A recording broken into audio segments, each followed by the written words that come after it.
अगर ये यूपी होता तो अब तक एम्स का निर्माण हो गया होता, इस पर इतनी राजनीति नहीं होती। नमस्कार, मैं श्वेता और आप देख रहे हैं न्यूज नेशन। इन दिनों बिहार के दरभंगा एम्स को लेकर राजनीति काफी ज्यादा सक्रिय है, जहां एक तरफ बिहार की महागठबंधन की सरकार का कहना है कि दरभंगा एम्स का निर्माण केंद्र सरकार नहीं होने दे रही, वहीं केंद्र सरकार की तरफ से ये आरोप लगाया जा रहा है कि वो हर हाल में चाहते हैं कि दरभंगा एम्स का निर्माण हो, लेकिन इसके लिए राज्य सरकार उनका सहयोग नहीं कर रही है, उन्हें जमीन आवंटित नहीं कर रही।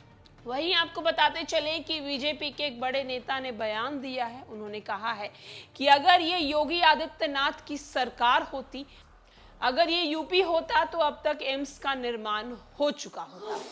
नरेंद्र मोदी के दरभंगा एम्स को लेकर दिए गए बयान में बिहार की सियासी पारा बढ़ गया है। दरभंगा एम्स को लेकर एनडीए और इंडिया की तरफ से रोज नए नए बयान आ रहे हैं। इसी कड़ी में भाजपा के पूर्व सांसद और पूर्व केंद्रीय मंत्री हुकुमदेव नारायण यादव ने नीतीश सरकार पर निशाना साधा। उन्होंने कहा कि किसी को कुछ पता नहीं है, सब बस गीदड़ की तरह बोल रहे हैं। अगर ये उत्तर प्रदेश होता तो योगी सरकार कब का बुलडोजर चलवा चुकी होती और एम्स बनकर तैयार भी हो जाता।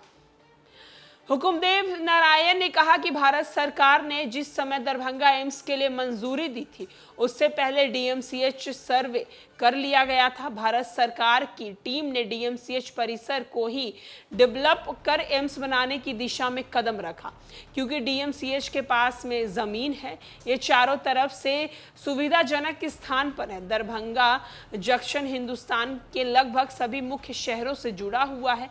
इन सब बातों कि इनको पता नहीं और राजनीति करने में लगे हुए हैं। उन्होंने जानकारी दी है कि किस चीज को उनको जानकारी है नहीं किस चीज का, और गीदड़ के जैसे बस बोलने में लगे हैं। जैसे उनका कोई एक नेता कहता है हुआ हुआ तो सभी उनके पीछे हुआ हुआ करने लगते हैं। हुकुमदेव नारायण ने कहा कि डीएमसीएच के जमीन को जो लोग अतिक्रमण किए हुए हैं, अतिक्रमण करने वाले बड़े लोग हैं, उनका संबंध राजनीतिक नेताओं से है। कौन दल के नेता हैं या नहीं ये भगवान जाने। दूसरी तरफ जो माले ग्रुप है, उसने भी उस समय जमीन पर अतिक्रमण कर गरीबों की झुग्गी झोपड़ी बना दिया। अब तो कुछ लोग महल भी बना लिए। पूर्व सांसद ने कहा कि अगर डीएमसीएच की ये जमीन उत्तर प्रदेश में होती तो योगी कब के बुलडोजर चलवाकर ध्वस्त कर दिए होते, यहाँ पर एम्स बनकर तैयार भी हो गया होता। दरअसल ये मामला प्रधानमंत्री नरेंद्र मोदी के एक बयान के बाद तूल पकड़ लिया है।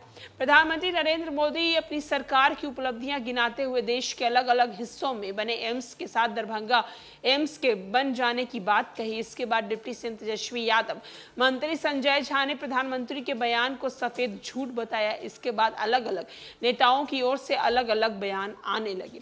जहां एक तरफ दरभंगा एम्स को लेकर प्रधानमंत्री नरेंद्र मोदी ने जब से ये बयान दिया है, तब से लगातार बिहार की सियासत भी तेज हो गई है। जहां एक तरफ बिहार के डिप्टी सीएम तेजस्वी यादव ने साफ साफ कहा है कि नरेंद्र मोदी जी झूठ बोल रहे हैं, उन्हें झूठ नहीं बोलना चाहिए। वहीं आपको बताते चलें कि बीजेपी के पूर्व सांसद हुकुमदेव नारायण ने कह दिया कि अगर ये योगी सरकार यहाँ होती, अगर योगी की सरकार बिहार में होती तो अब तक वहां पर बुलडोजर चल गया होता और एम्स का निर्माण हो गया होता। फिलहाल के लिए इस खबर में इतना ही। अनेक अपडेट्स के लिए देखते रहे न्यूज़ फॉर नेशन।